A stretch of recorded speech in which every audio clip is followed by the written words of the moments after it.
Welcome to the Pursuit of Learning podcast. I'm your host, Clint Murphy. My goal is for each of us to grow personally, professionally, and financially, one conversation at a time. To do that, we will have conversations with subject matter experts across a variety of modalities. My job as your host will be to dig out those golden nuggets of wisdom that will facilitate our growth. Join me on this pursuit. My number one goal in life is to learn, and I want to teach people what I learn. Today's guest, Pedro, wrote a textbook on teaching, literally a textbook. He co-wrote the book, The Psychology of Great Teaching, almost everything teachers ought to know. If you're a parent, a student, or someone who loves to learn or teach, you need to listen to this show.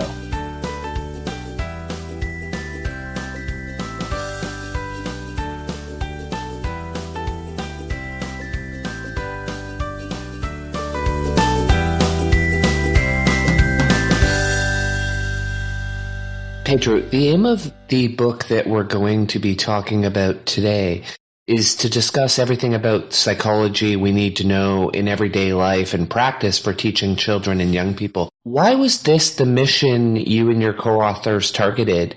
And how can we use these techniques ourselves as adults? Well, the reason was before this book, we wrote 2 books about urban myths about learning and education. And then we thought, let's do something easy. And that were our famous last words. Because for the past 12 years, the science of psychology has gone through a major crisis, the replication crisis. Maybe you've heard about this, but some of the big, well-known studies in psychology have been replicated, but failed to replicate.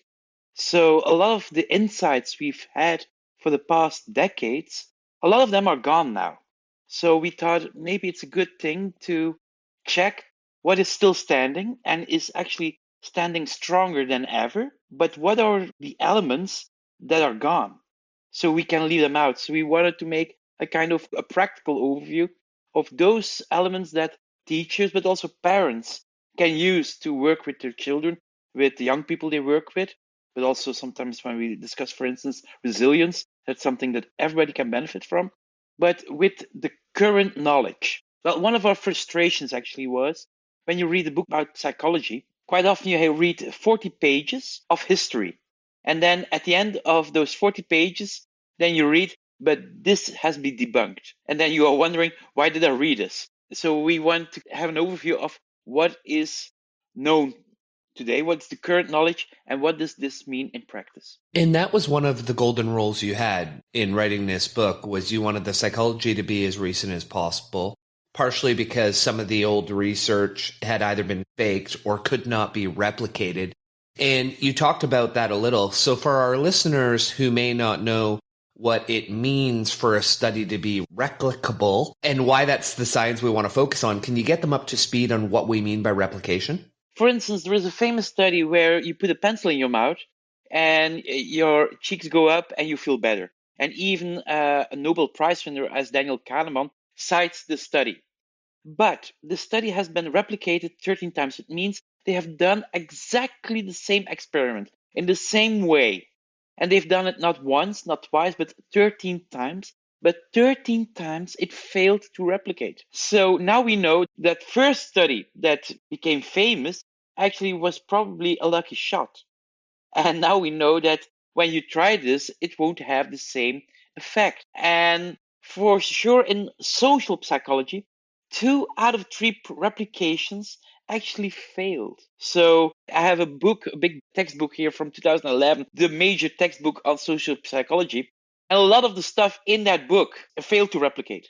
Now, the good news is because a lot of people put an emphasis on the negative effect, the negative replications, but then to forget that there are also studies that had a positive replication. For instance, while social psychology had a very negative result, cognitive psychology had actually a very positive result. 3 out of 4 studies in cognitive psychology were successful replications. So the insights from cognitive psychology are now standing stronger than ever. I'm no expert on this. I've only heard it on podcasts that so many people are incented to do original research, and that's where the money is. That's where the fame is. So we don't have enough young psychologists or other scientists who are saying, hey, I'll run a lab where we replicate studies, and nothing's a winner until it's been replicated by 4 or 5 different shops. Yeah, correct. A lot of people think that the replication crisis is because of fraud, but actually that fraud is just a very small reason, and most of the scientists are doing a great job, but it's much easier to get something new published than to have results that failed to replicate, or even if you have a hypothesis and it failed, then it's much harder to get it published. But the good news is in psychology, now things are changing very fast. But a couple of months ago, there was another study published where they examined in educational sciences how many of the studies in top journals between 2010 and 2020 were actually replication studies, and it was 0.3%. So the good news is educational sciences don't have really a replication crisis. The reason is not because science has been done so well, but probably the reason is they don't replicate that much. Which can be good or bad. I mean, I would think we would want to have a high rate of replication with a high success of replication in order to rely on things. Yeah, and there are examples actually that bridge between learning and psychology. For instance, one of the more infamous examples, I'll give a good one, a positive one, and a bad one.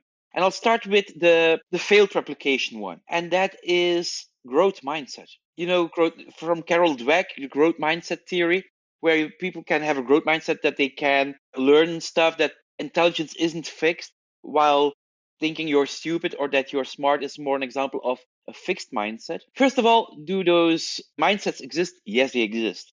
The question is, can you stimulate another kind of mindset, and does this have a positive effect? And then things get more nuanced, because in 2018, a first meta-analysis was published. On average, they found, Sisk and colleagues, that there was only a very small effect. They also found that most of the studies that were done on growth mindset were having a very small sample. Then, and actually, Yeager and Carol Dweck actually participated in a huge replication study. So they did a big study with over 11,000 students, but on average, there was close to no effect. But again, on average, last month, I'm keeping this so up to date as possible. Last month, there were 2 new meta-analyses published, one with a small effect, one with no effect. Now, the thing is, people now are sometimes claiming, okay, the growth mindset approach failed to replicate. But it's more nuanced than that, because we know that with certain children and with certain people and also certain adults, a growth mindset approach can actually have a negative effect. For instance, if you're a teenager and you're a very strong performing teenager, and yesterday you only needed 2 minutes to do your homework, you come in school and your teacher says, oh, you see, hard work pays off, then maybe the teenager will feel insulted, because do you think I'm stupid or something? And we've seen the same results with high performing employees, that a growth mindset approach can have a negative effect. But if the average is small or non-existing, and we know that with certain groups we have a negative effect, then it's also easy to conclude that with some groups you will have a positive effect. And that's the case. For instance, with younger children and children from a lower social economic background, we see that a growth mindset approach can have a significant, small but significant positive effect. So now we know that the idea of growth mindset is rubbish, is wrong, but also having huge expectations and thinking that a growth mindset approach will work all of the time is actually also wrong. You have to look, where can we apply it? You have to look at what is the effect, and if it works, great. If it doesn't work, please do something else.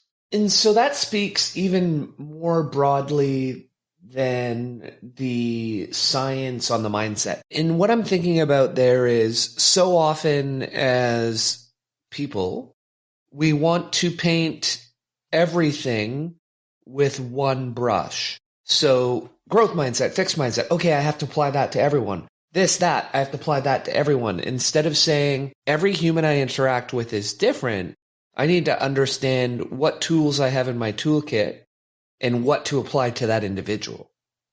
Yes, but it doesn't mean that sometimes that one brush approach for some things, some elements, it does apply.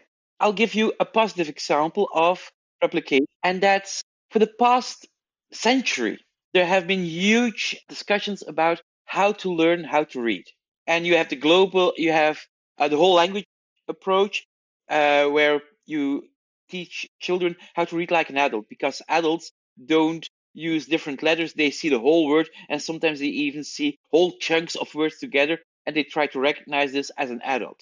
On the other side, we have a phonics approach, and that is where you learn how to decode letters to form words. Now, there have been huge reading wars. They are actually called the reading wars between the whole language approach and the phonics method. Now, what we've known from replication of studies again and again and again, phonics win. But again and again, people start doubting it. But we know that only a few strong children will learn how to read with the whole language approach, but almost everybody will learn how to read with the phonics method. And there you have an example of a one brush approach that actually works almost all of the time. Did you notice that I always say almost all of the time? Because in education, in learning, there is nothing that works all of the time. I'm always very suspicious when somebody says this is a miracle solution, because, well, miracles do exist. If a child reads a sentence for the very first time, to me that's a miracle. But a miracle that something works all of the time, it's a very broad brush, phonics, and it works for almost every child, but you will always find an exception probably. And I think you and I are aligned. I like to have that approach in almost all aspects of life, to remove absolutes, because there are very few things that are absolute, Pedro. And so when we're looking at the research that we're using to go into what we'll talk about today, some important things for the listeners to know that they might not right now is correlation, causation, and then you added a third that I'd never heard, which was correlation caused by distorting factors. So can you take us through those three and we'll dive in? Okay, quite often you can, if you see a newspaper talking about a study, then you see, for instance, watching a lot of television makes you fat, or makes sure that you learn less. And you have two separate facts: children who watch a lot of television, and we see that sometimes people who are watching a lot of television are becoming more fat and they do less good in school. Okay, we have those elements. Now, that is a correlation, and that correlation has been proven again and again. But now you can wonder, what is the direction? What is cause and what is the result? For instance, are young people who are bored in school, who don't want to learn, well, they will watch more the computer or television. Or is it because they watch too much television or are playing too many computer games, so they don't have time enough to study? The same with sports. For instance, is it true that people who are watching too many television shows, they won't have time enough left to do sports? And that make them more fat and less energetic and things like that? Or is it because they have eaten too much fast food and so they don't feel like doing sports, so they stay at home and then watch television? So while a lot of people will think because they watch television, they become more fat and they won't learn that much, I just gave them a couple of reasons why it could be the opposite direction. But in this case, we know it's much more complicated. And that's the third example, because we also know that introduce another element. For instance, social economic status. We have parents, families that have a lower education level for the parents, who have a lower income. And we've seen that, for instance, if you have to do 2 or 3 jobs to make means, if you don't have time enough to spend time with your children, so it's easier for them to be put before television or on the computer or the iPad to watch some series. But also doing sports is sometimes quite expensive. But also eating fast food is quite often less expensive than healthy food. In this case, maybe those two elements that showed a correlation are actually both caused by another factor, the social economic status. And maybe we didn't see two things that were caused by each other, but two symptoms of an underlying issue. And what makes it very difficult for scientists is try to discover what is really happening and what is really causing things. And that's why we often use, that's the gold standard in a lot of research, randomized controlled trials. And why do we do this? Then we take two groups, randomized, divided in two groups, so that other elements don't play a role. But also this kind of research sometimes has limitation, because then we know this can have an effect because we are pinpointing on one approach, one element. But in life, most of the time, things interact, because then you know one cause, but maybe you won't see the interaction between different elements. I understand. Okay. So let's apply that. Let's dive into some of the studies. So the first one let's talk about is nature versus nurture argument. There are certain things we know for certain based on identical, non-identical twin research.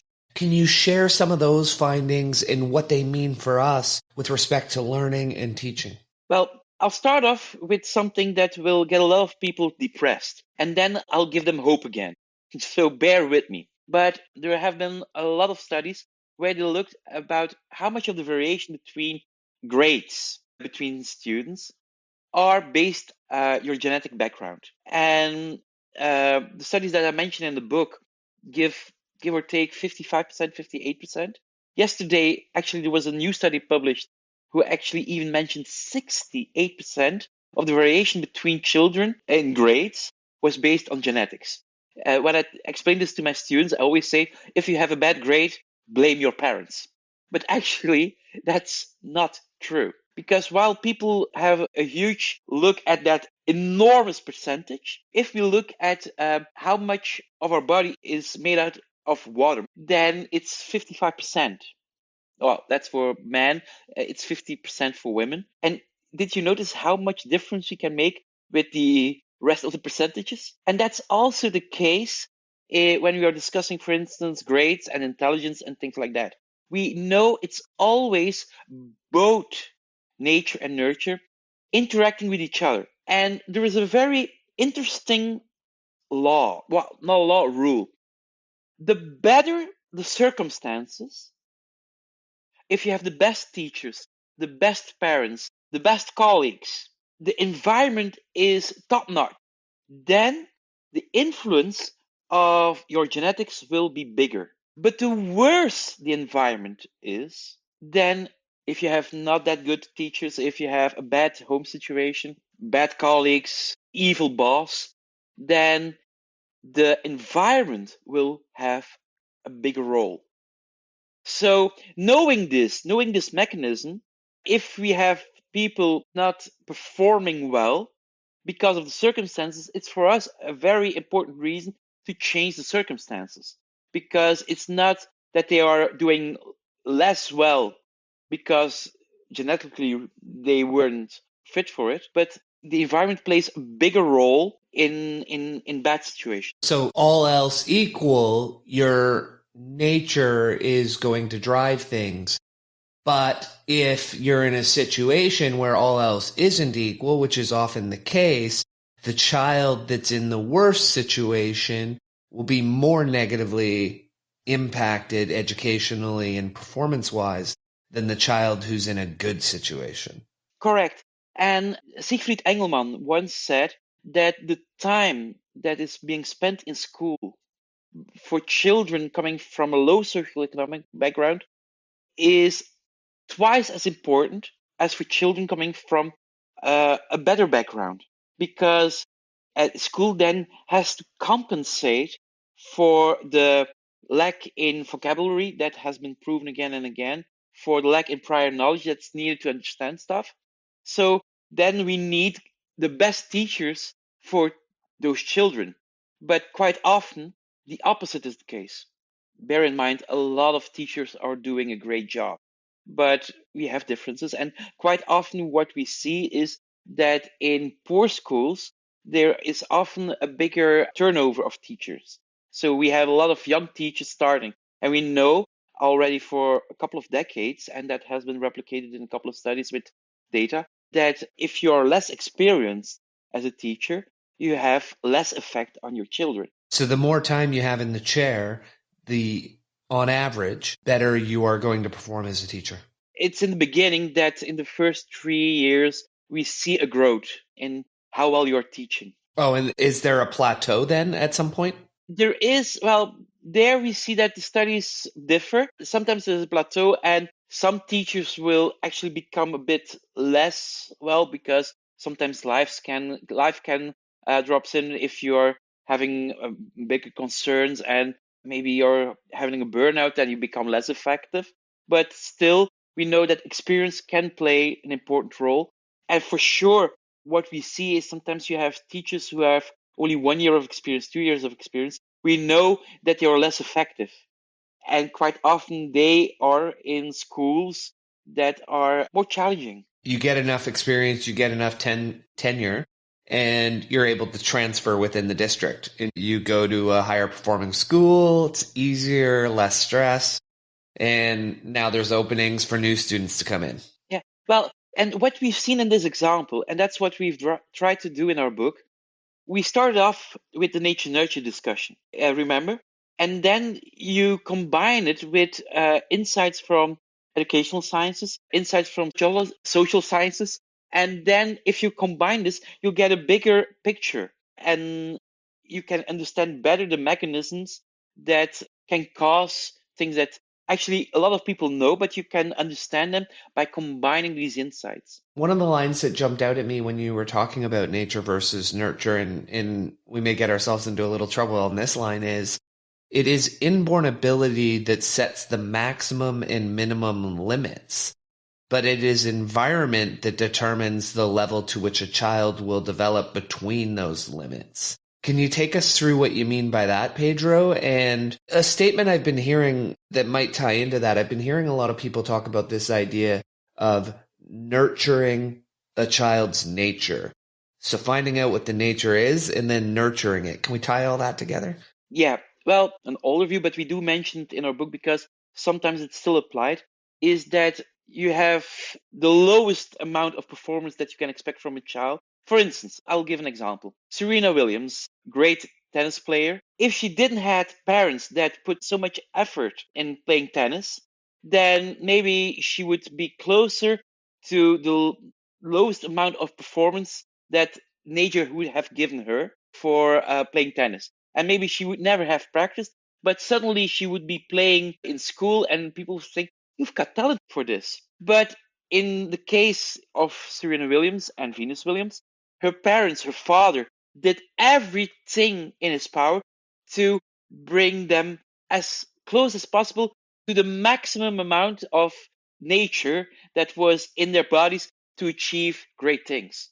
But now we know it's actually even more complicated. Now we know that it's more a kind of a transaction, because what we often see is that, for instance, a teacher or a parent notices that a child has some talent for playing music, and they play something on the piano or they sing something and they say, oh, you're good at it. And they start stimulating the singing or the playing the piano, the music talent.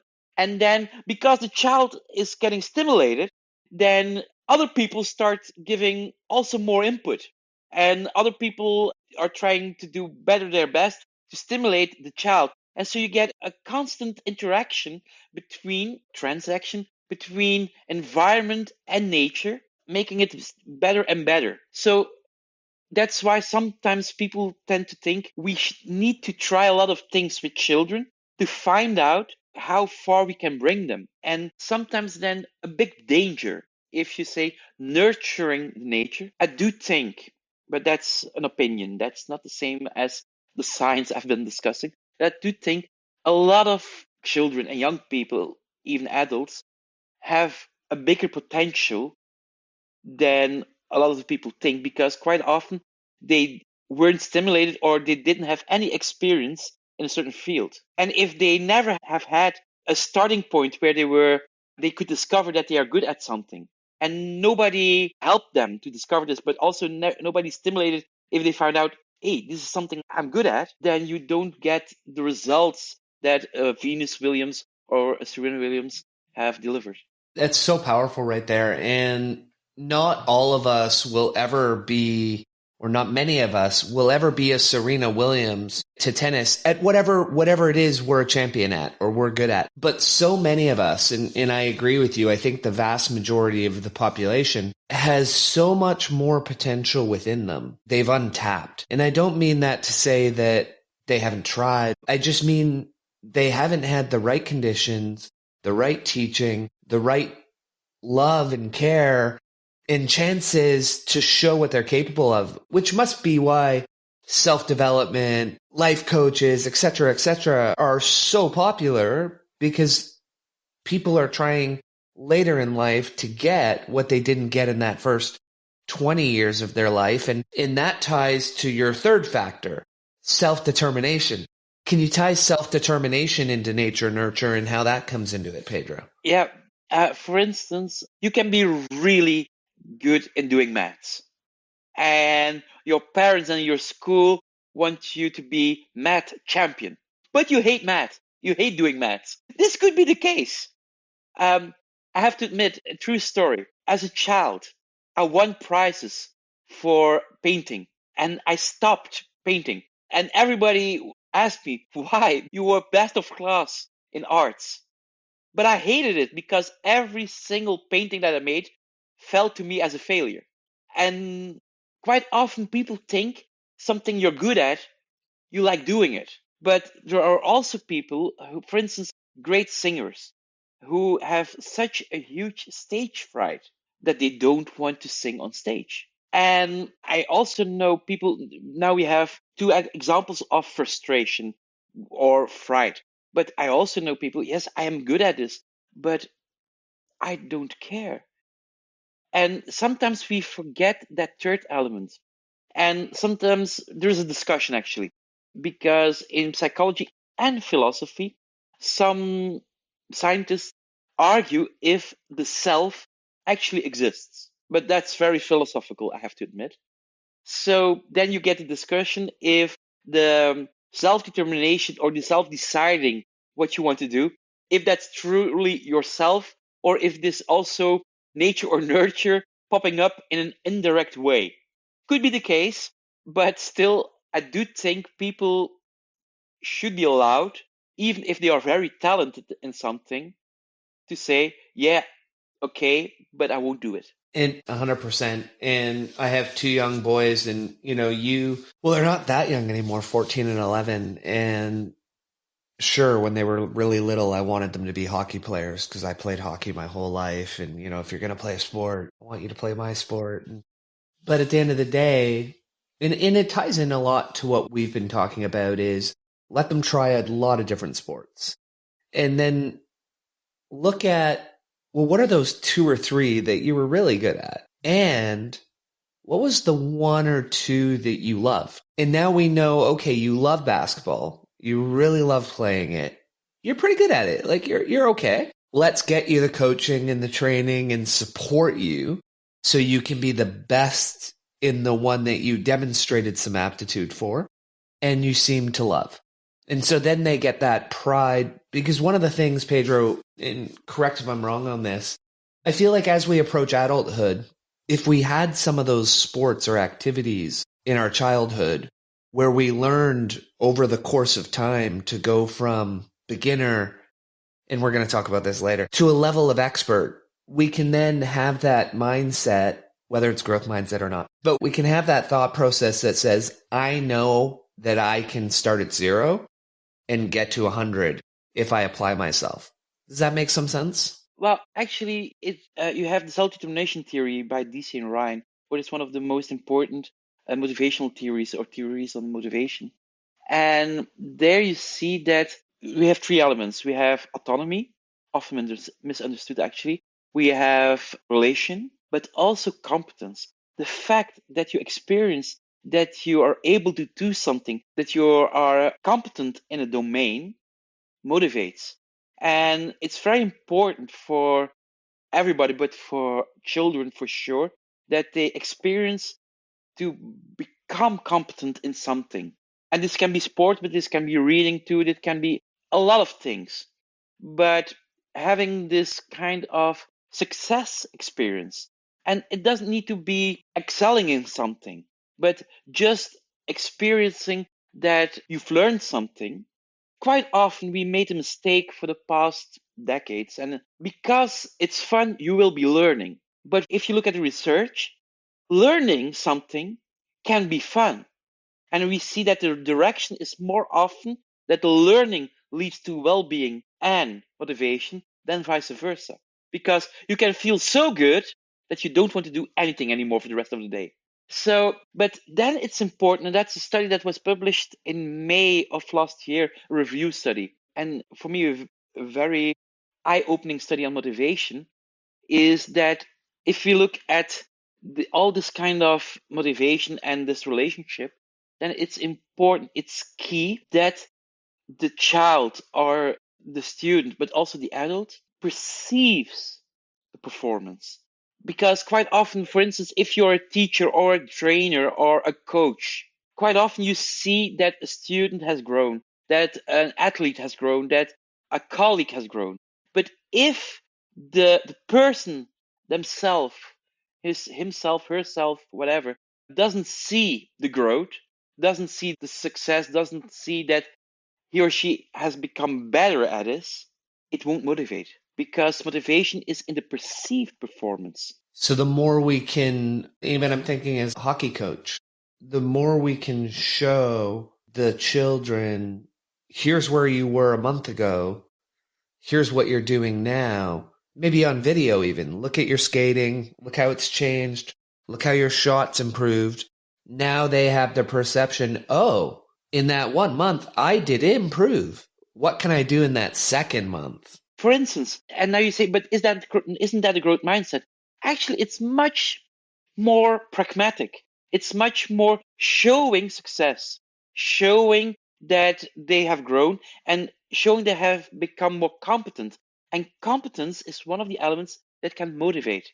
Okay. And how does competence motivate? And that has been doing the rounds since Vygotsky with the zone of proximal development and the flow theory. If an exercise is too easy for you, it's not a challenge, it won't motivate. But if it's too difficult, then people will say, we'll give up.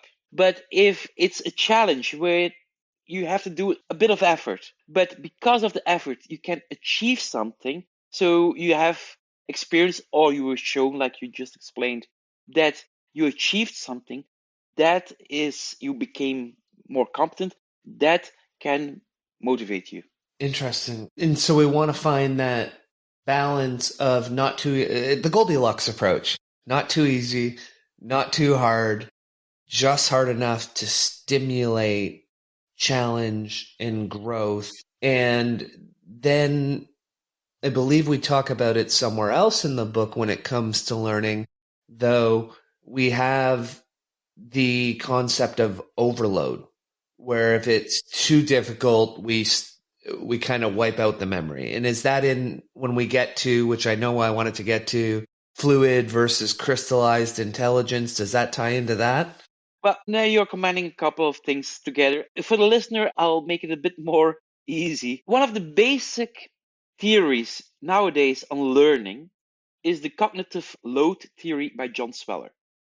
And the basic idea, I'll explain it very briefly. And we have a working memory which has a limited capacity. We have a long-term memory where we don't know the limits of, but our working memory can only allow 3 or 4 elements at the same time. And if too much information is being processed, but you will recognize, you can sometimes feel, okay, I'm full. Stop talking. It's becoming too much. Maybe you have that feeling already when I'm talking. Sorry for that.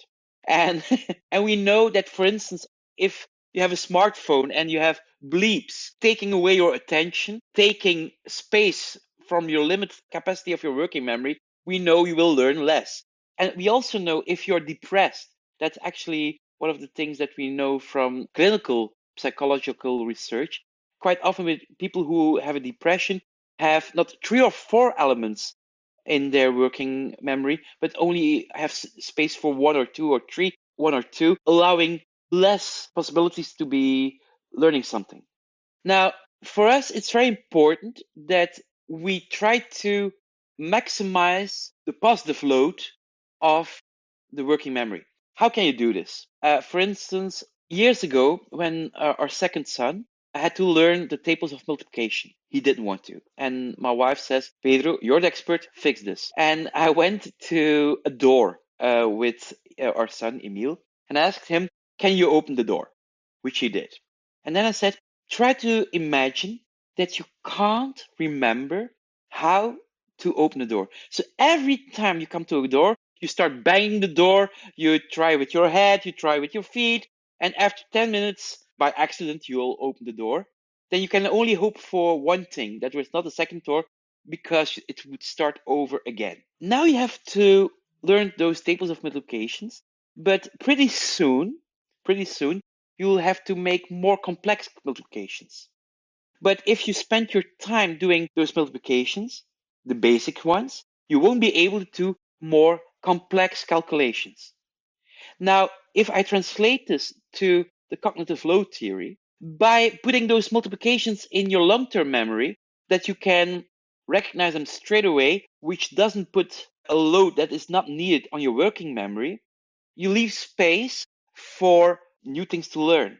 And this ties in with what you were mentioning with fluid and crystallized intelligence. By becoming older, we know more. We have more prior knowledge. And the more prior knowledge you have, the more you can actually learn new stuff from your environment, because you can connect it to something you already know. And quite often people ask, people like me, scientists, yeah, do children and adults learn in a different way? And actually, the answer is yes and no, because the mechanism connecting elements to your prior knowledge, that's the same for everybody. The system of putting stuff in your long-term memory and getting things, retrieve things back from your working memory, that is something that's happening with everybody, young and old. But the difference is that the older we get, the more things we know, the more prior knowledge we have. So this compensates, and this explains why sometimes it seems that people are learning in a different way. And so something that jumps out at me there, when you think of Charlie Munger or Shane Parrish from Farnham Street, they talk about this concept of having a mental lattice work. And I've never fully understood it. So it's okay, I'm learning new things. But what do they mean about slotting or tying that into your lattice work? And are they essentially saying, if you're going to learn something, get it into your long-term memory and tie it to what's already there? Yeah, actually, if we look at one of the most effective study methods, in 2013, Donlowski and colleagues made a huge review study of the best and most effective study methods.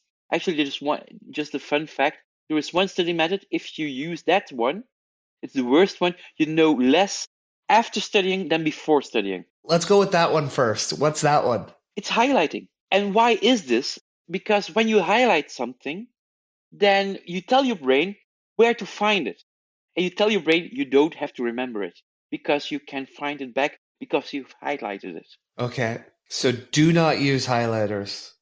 No, you can use highlighters to structure a text, but it doesn't mean you've learned a thing. Actually, you didn't learn anything. I'll give now the examples of very effective study methods, and it answers your question.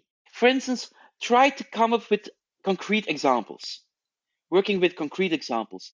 What does this mean? It means that you have to try to imagine how does this look in real life. But that's actually, again, tying in something new with something you already know from your daily life. Another example, retrieval practice. What is retrieval practice? That's actually top-notch effective study method. You read a couple of pages in your course or in your manual.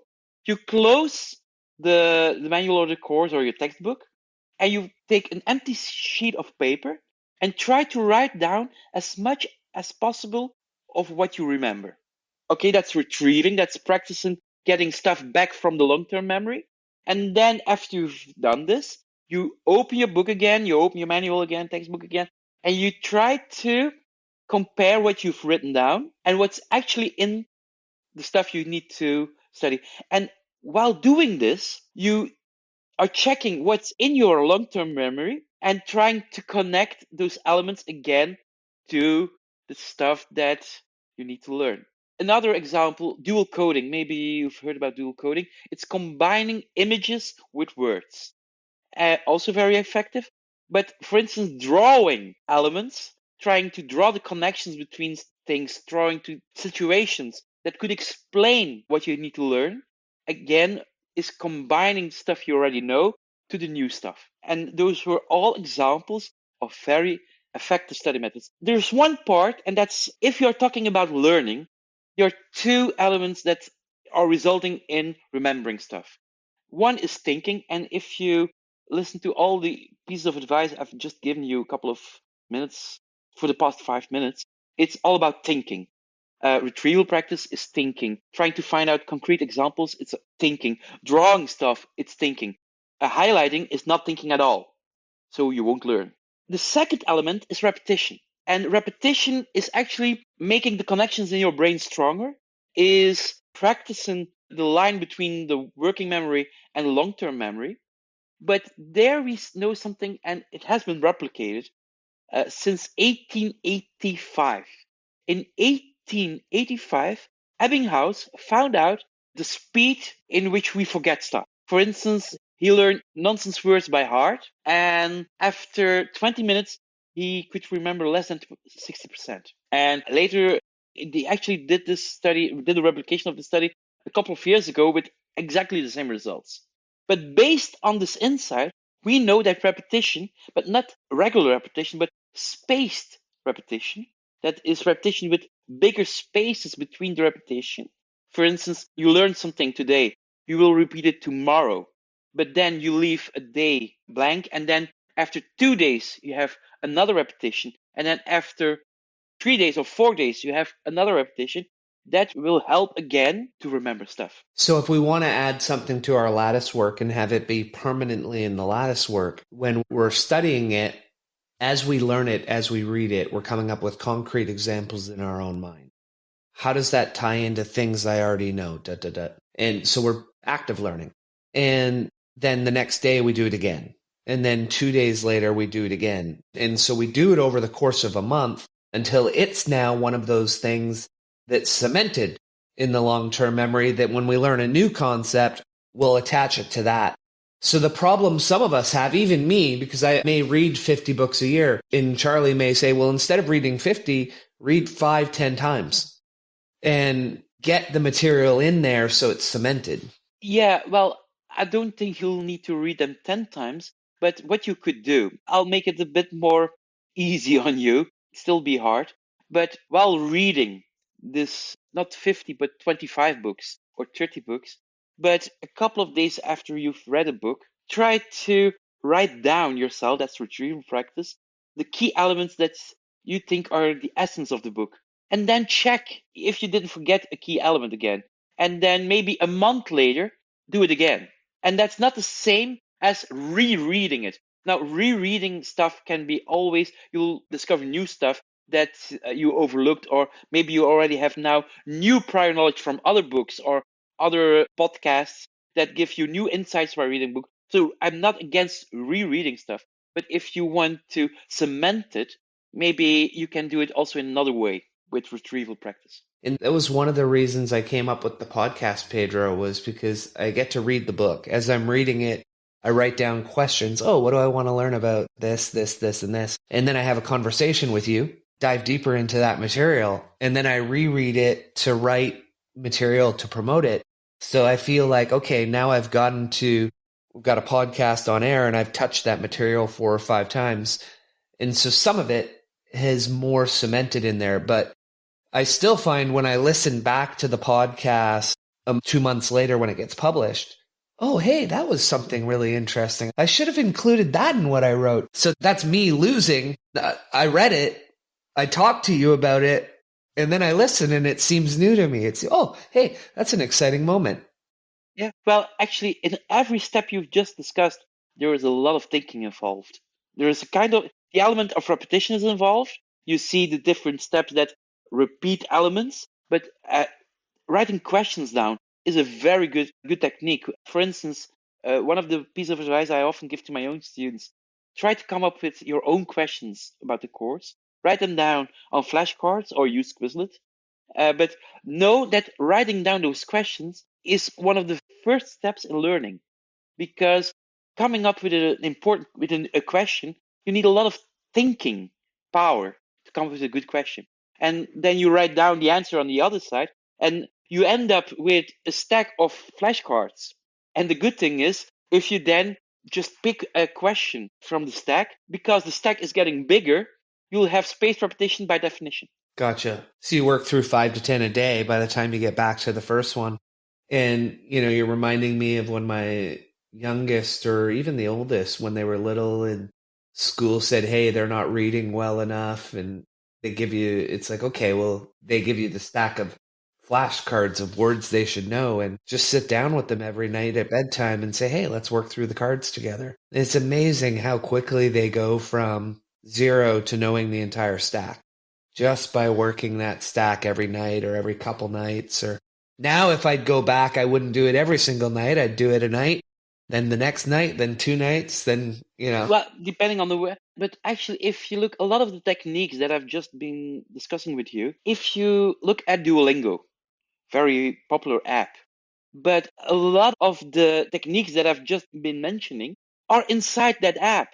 If you look at an app as like Quizlet, we know from research from Bosler and colleagues from 2014 that a simple algorithm based on Amazon, actually based on the similar algorithms that have been used, people who bought this also bought this.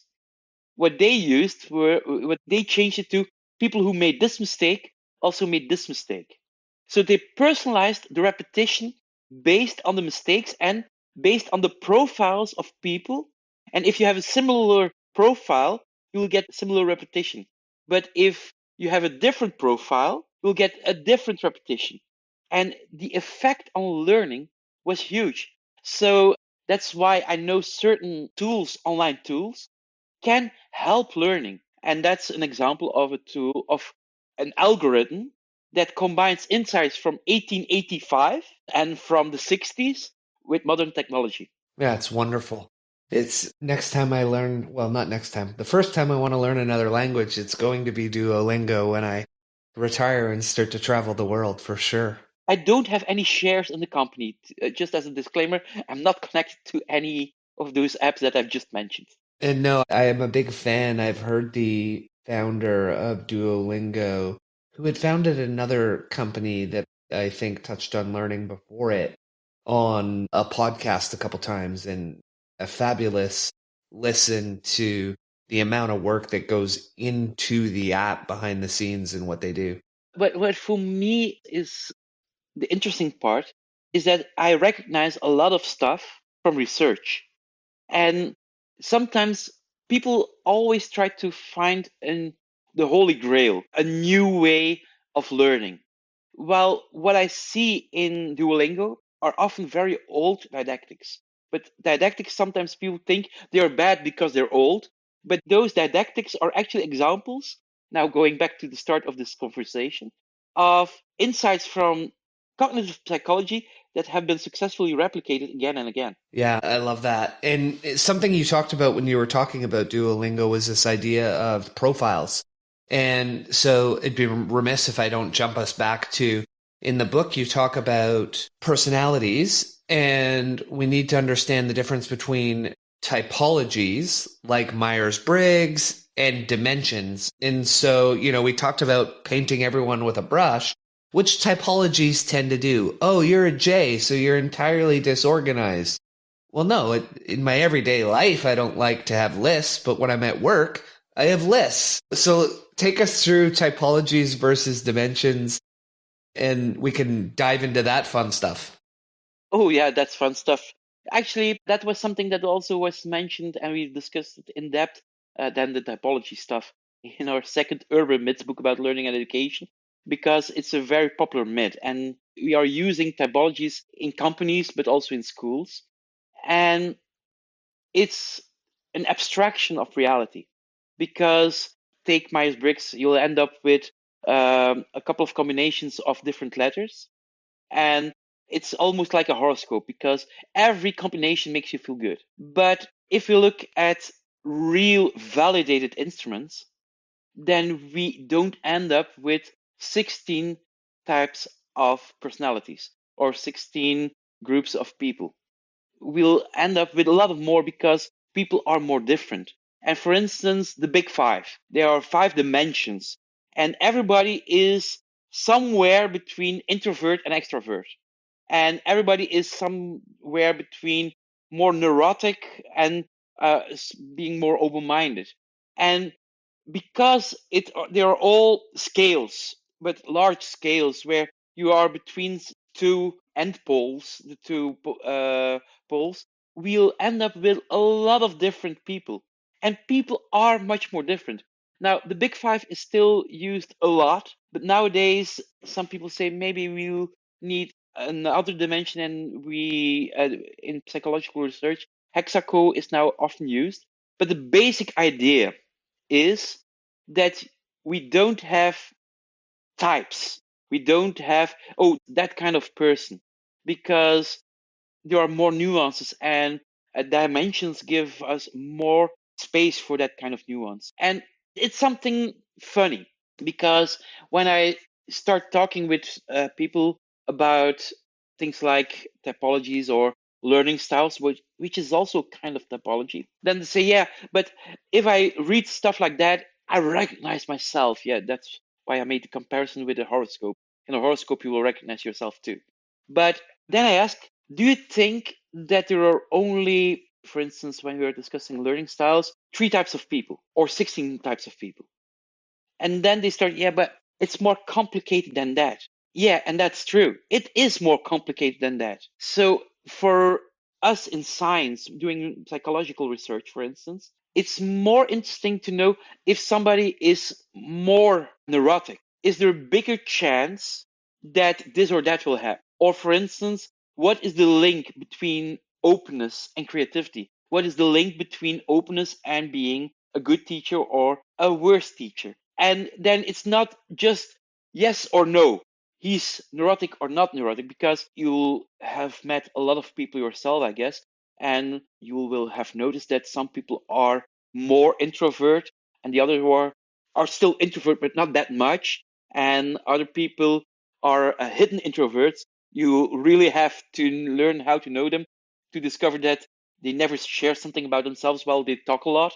So there are a lot of different elements, and recognizing those differences is why we don't have that much of psychological evidence for typology and much more evidence supporting dimensions. And so when we think about these dimensions and personality, are we able to move along these dimensions and, in essence, change our personality? And if so, what are some of the things we can do to do that, Pedro? Okay, that's the question. Can you change your partner or not? Can you change his? Yeah. The good news is we know that if you look at the definitions, a temperament you can change. You can't change that much. Sorry for that. So the temperament is the fixed part, but personality, well, it can be developed, and sometimes because of situations, it can be taught in parts. But then we come again to something we've been discussing in this conversation already, nature nurture. And with everything, also with personality, there are elements that are really based in genetics. For instance, we know that there is a huge part in openness that goes back to what you got from your mom and your dad when they had a great time, I hope. And but also in part it's nurture and stimulating, for instance, by giving them enough chances to be open to new experiences, by showing them that they learn something from it, or by giving them an environment where it's safe to express their own emotions. That are examples where you can have a good influence on this kind of thinking, or this kind of development. So the thing is that because people and children differs so much because we are discussing dimensions, sometimes those approaches can be very different. Because if you are just a little bit introvert, you'll have, or if you're genetically inclined to be a little bit introvert, it will be a different person approach needed than if you are a huge introvert by definition, needing much more help to open up about yourself. And I'm not talking, that's something that we don't discuss in the book because we have to remain with our own expertise. Traumatic events can have a huge impact on your personality too, and on your life. But then you need really specialists in this field. And we are both, Casper and Lisa and I, we are the people working, the majority of the people, while you really have experts when things go wrong. This one jumped out at me because I look at a lot of young adults. You come out of school, you have a certain level of intelligence, you've now done a certain level of education, and you get a job. But then your EQ, your executive functioning, to some degree, your personality or temperament, they hold you back from climbing the ladder and taking those next steps. And for example, for me, that was my monkey mind, negative self-talk, impatience, low EQ. And so it's taken the last decade of deliberate practice daily, whether it's meditation or mindset, or to say, okay, how am I going to go from being this person to this person? Well, there is one of the most, to me, but that's again an opinion, but one of the most depressing things I've learned of doing all this research and reading all this research is the older you get, the bigger the influence nature has. And this may surprise a lot of people, but actually the reason is not that hard to understand. Because what is happening when we are young? Everybody tries to teach us stuff. We're in school where people try to help us develop. Our parents try to help us to develop. We go to the Boy Scouts or the Girl Scouts who help us to develop. We go to classes, music classes. We go to sports club. And we know that in that period of your life, you are surrounded by people trying to help you to grow. But then you start living your life.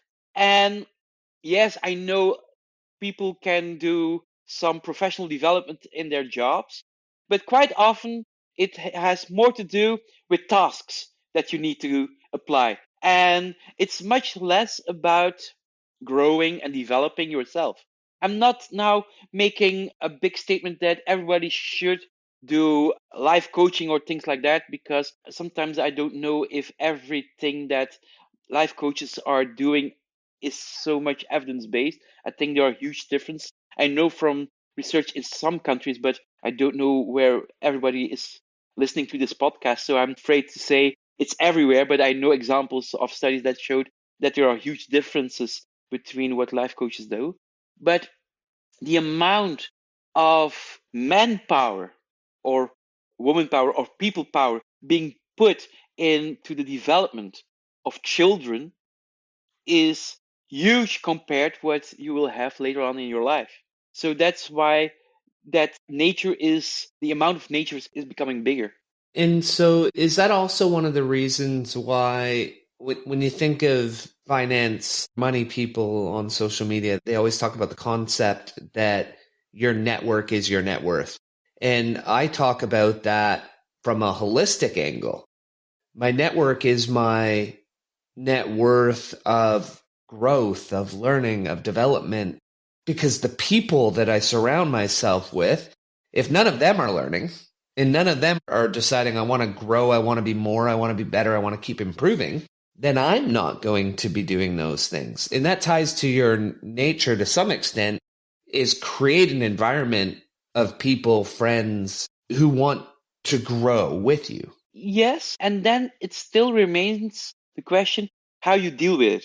Because if you, I'm not saying you do this at all, I think it's the opposite, but you can look at this as a vulture, picking the elements of the others. Then maybe you'll grow in richness and you'll have economic growth, but maybe you'll be closer to nature because maybe you were born as a vulture. And while if you accept to be challenged, if you accept to say, I'm open to new experiences, to other points of view, if you actually try to fight confirmation bias, again, it could be nature because you were born with this tendency to be challenged. But still, if maybe somebody has taught you, and we know that it's something that can be taught, to be challenged, to look, if you are convinced about something, that you are even more severe for yourself for the stuff you really believe in, that you say, I'll have to check this double because I'm such a strong believer, then there's a big chance that you will learn a lot. Yeah, and those are three of the attributes that I've always said you should surround yourself with: friends and people who push you, challenge you, and support you. And so if you have friends who do that, and that's your circle, then your ability to learn is just such a fun part of life. Let's flip the direction a little. We talked about some ways that we can learn. So we talked about some of the best tips and tricks for that. What about creativity? You were young, you were a painter. So many people think I'm not creative. Like I thought that, 'cause, I always got picked on because I couldn't draw as well as my siblings. So I thought, well, maybe I'm just not creative. But you say, well, no, there are ways that we can foster creativity in people. So if someone were designing a practice to foster creativity, what are 4 or 5 things that you'd want them to zone in on in that? Well, the first thing is something you really, really shouldn't do. Because if you don't want to end up without any creative idea, don't brainstorm. Don't use brainstorming because it's the worst practice you can get. And this has been proven again and again. It's better if you do want to use brainstorming techniques, first let everybody involved work by themselves, trying to get with a solution, and then compare solutions. You'll end up with a more creative result than when you are starting brainstorming. Could I ask a question on that one? Yeah, of course. Being a CFO is an example. I may be on a leadership retreat or a team planning session, and your team throws out, hey, we should brainstorm this. How do I respond in a way that's respectful while getting us onto the path to say, hey, like that's going to lead to us having the worst idea together? What's the right way to reframe it? I would say that's a great idea, but I've learned from research, and some of the references are in our first mid book, and in part are also the psychology book, is to become more effective is first let us work all by ourselves, get up with ideas, and then we'll bring all the ideas together. So it forces us to keep an open mind, that we don't pick the idea from somebody straight away without having other options on the table. And then everybody is still being approached with respect, but still you'll end up with something more powerful. A second element is, and this will surprise a lot of people, but have a good knowledge base, the things you want to be creative in. And what is creativity? Creativity is often making new combinations of things you already know. But if you have a limited knowledge base, then you won't make a lot of new combinations because you won't be able to. So stimulating an atmosphere where you can learn new stuff, it will help your creativity. A third element that could help is a safe environment where people are allowed to make mistakes. And maybe you'll end up with an idea that will end up to be a really stupid idea, but it's a good thing nobody says it to you straight away. Because maybe from that stupid idea, a great idea will be born. But it's not an atmosphere where everything can be on the table for a second. Another thing that may surprise you is limitations. Because if something is too open, if there is too much freedom, actually you are making it yourself much, much harder to come up with something more creative. Because in the limitations therein is a challenge. Okay, for instance, what I've done, I recorded an album, a music album past summer, and the challenge was for the band, we won't invite any other musicians than the 5 people in this room. Because in previous music albums, we invited a lot of horn players and violins, but now we really need to do it by ourselves. That was introducing a severe limitation, but it forced us to come up with other kind of parts, more creative parts too, because we knew that we couldn't solve it by, oh, this will be a saxophone part, because we knew there wouldn't be one. So it forced you to stretch within the bounds that you let yourself plan. Yeah. Boundaries are so important to come up with something creative. Which would be the opposite of what you would think in advance. Yeah, I know that a lot of the pieces of advice I've given to you now are often regarded as the opposite what people want to do when they want to become more creative. Because learning about stuff, people think, no, you can't be creative because you've learned how to do it. Yeah, but because the knowledge you'll have, you'll be able to do more.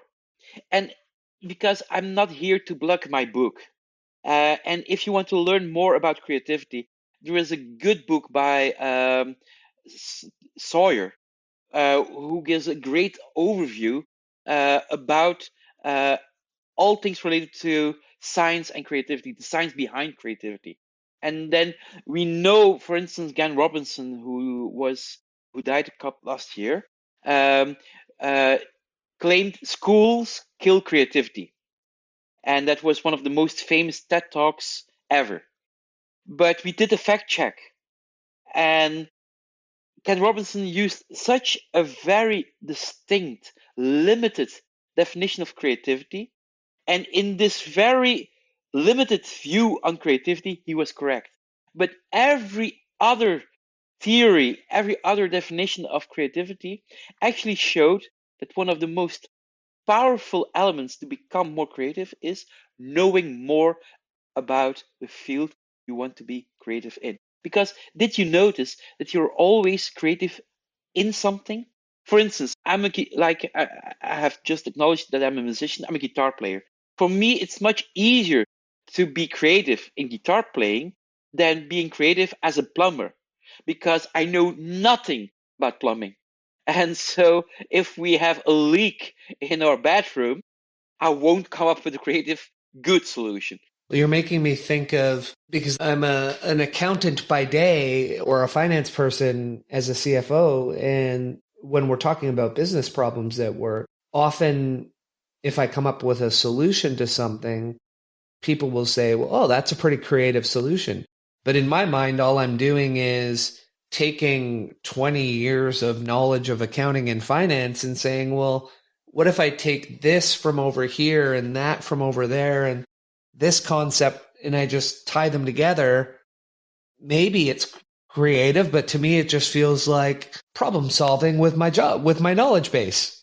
Yeah, but maybe by introducing some challenges for yourself, and quite often, if you have a difficult case, there are boundaries because of the case, then you'll get more challenged and become more creative in that situation. Then you'll have the experience. So this was a tough one, fun, because you were stimulated to become more creative in a field you already have enough knowledge about.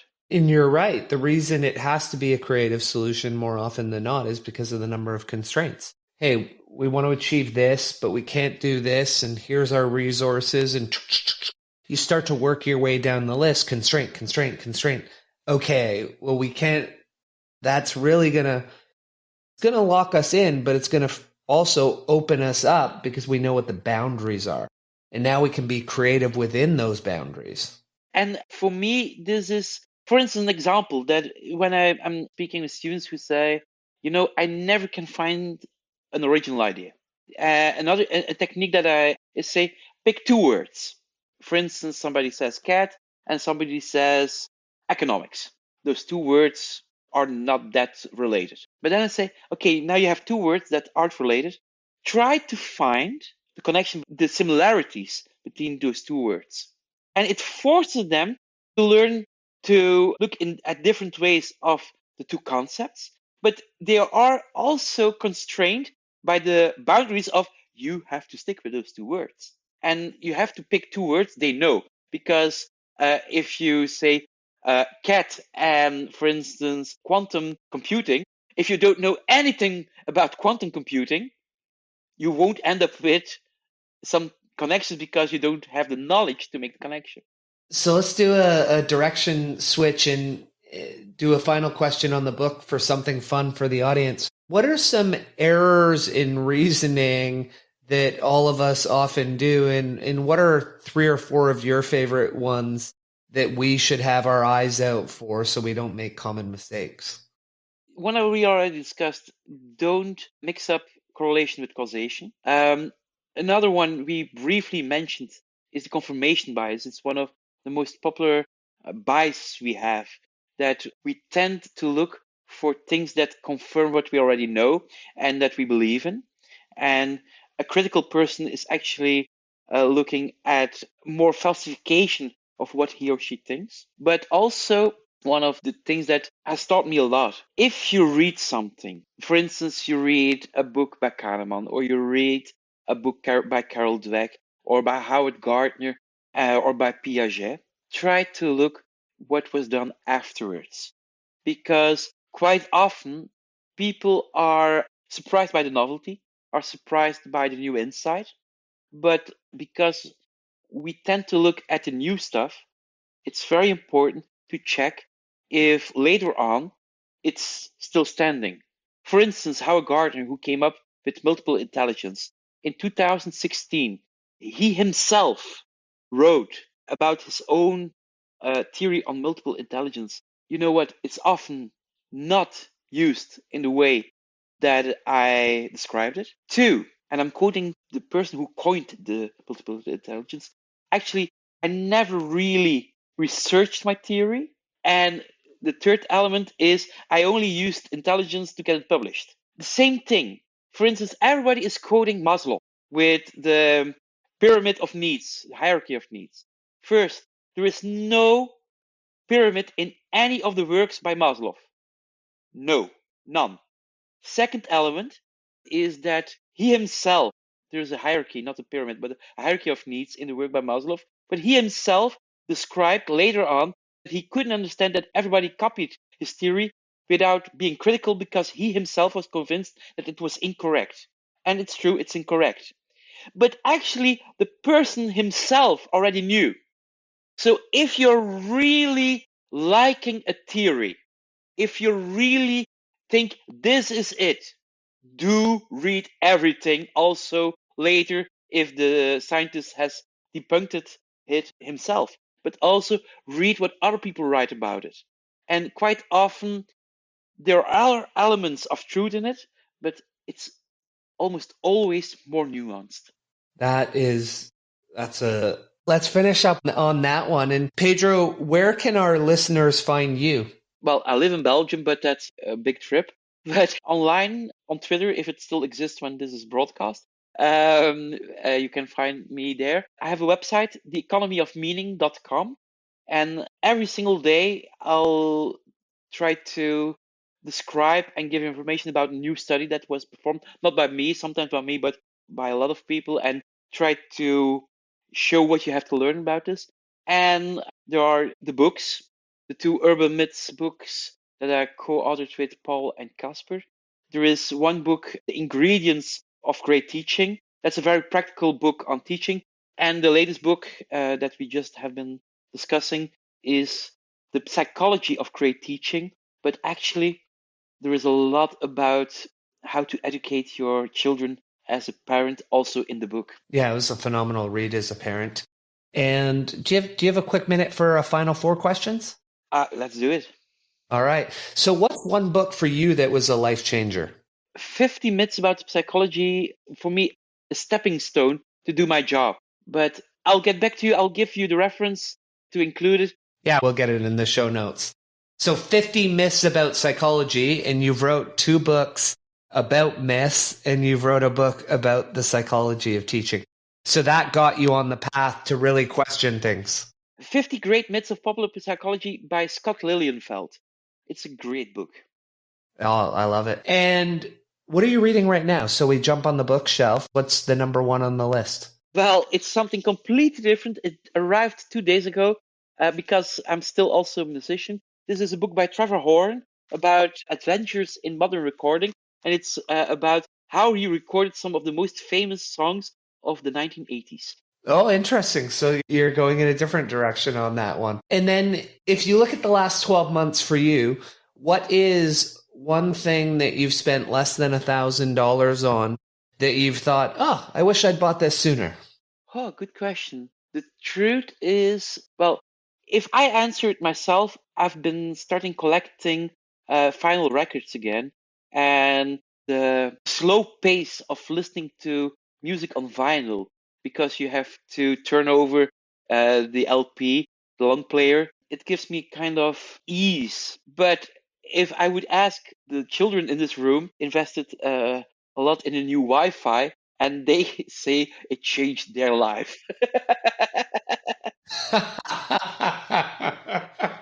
Yes, we got some Wi-Fi boosters so they're not dropping their Roblox. I love it. Okay, so the show is about growth. And for you, what's one mindset shift, habit, or behavior that you've changed in the last 12 months that's had a positive impact on your life? Well, I was raised by my parents in part, and my grandmother had a candy store. No, I'm the kid who was growing up in a candy store, literally. And I've stopped eating candy last summer. I've lost 10 kilos. Oh, wow. For our American listeners, that's 22 pounds. That's impressive, Pedro. Yeah, candy, sugar is not, it might not be the causation, but it's definitely highly correlated with not being great for us. So that's element of growth for me. And Pedro, so we had a pretty wide-ranging conversation.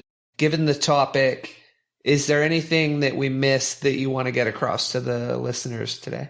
Well, I think the main element, when we started off, I explained that a lot of classic psychological research has failed to replicate. But do remember, like what we've been discussing about cognitive psychology, how people learn, what you can do to learn, that is actually a result of successful replications. So for me, the replication crisis has meant that psychology as a science has been growing a lot. Maybe sometimes crisis does mean growth. It's a beautiful way to wrap it up. Thank you. And I appreciate you joining me on the pursuit of learning. And for those listeners, I might have wrote about a couple flawed learning concepts on Twitter, which is how I was introduced to Pedro. So when I promote this episode, I will report evidence-based research. Pedro, thank you for joining me. My pleasure. Thank you for joining us on The Pursuit of Learning. Make sure to hit the subscribe button and head over to our website, thepursuitoflearning.com, where you will find our show notes, transcripts, and more. If you like what you see, sign up for our mailing list. Until next time, your host in learning, Clint Murphy.